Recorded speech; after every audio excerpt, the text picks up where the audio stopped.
Gimana mau lagi seneng para dia kan ada.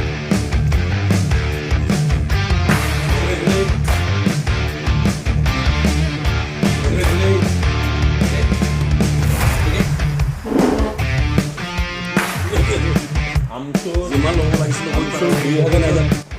गोदानै मोनसे राजखान्थिनि खौरां मोनबाय थादों बेयो बेसेबां सैथो? गोदान राजखान्थि गोजाम राजखान्थि होननायथ' जेबो थाया। आइ आफा रायजो राजाखौ गारनानै रावबो राजखान्थि खालामनो हाया।